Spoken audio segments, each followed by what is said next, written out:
Hey guys, Tim here from the Bowfishing Shop. Today I wanted to show you a method on how to remove the knock from a harsh lock arrow.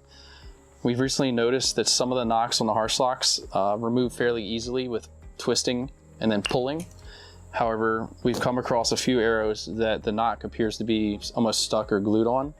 So I'm going to show you my method for removing this knock and then also tips on how to make the knock easier to remove on the next one.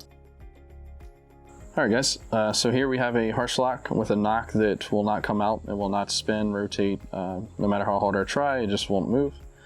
So the method I find that works best is to take a piece of cloth, this one I cut out from an old t-shirt, and we're going to place it around the knock. And then again, you want to kind of expose where the knock ends so that when you take a pair of vice grips, you're not pinching the actual aluminum casing here. Another thing is to make sure the vice grips go on the flat side of the knock. We don't want to damage it at all. And then once they lock into place, simply take a hammer of any size and just begin tapping it off. And just like that, the knock is now out. And then what I recommend doing, it's totally optional, but for me, I like to use the LEDs in this knock. And I really don't want to have to use a pair of vice grips every time I want to insert it, turn it off, or what have you. So I take a piece of very fine sandpaper and just kind of sand around this section of the knock here. And one thing to note is you want to constantly check to make sure it's going to be still nice and snug once you put it back in. And that's it. All right, I wanted to add one more thing to this video.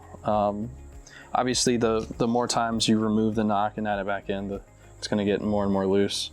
So one thing that a buddy of mine, Scoot, told me was if you had a loose knock that you wanted to make tighter again, you simply take a very small cutout from a grocery bag, simply place that around the knock, like so, and reinsert it back in. And of course, you can trim out all the sides and whatnot, but that effectively restores it as a new knock and makes it nice and tight again. So just wanted to add that little tip in. All right, y'all, that's going to do it for this video. I hope it was helpful and look forward to seeing you all in the next one.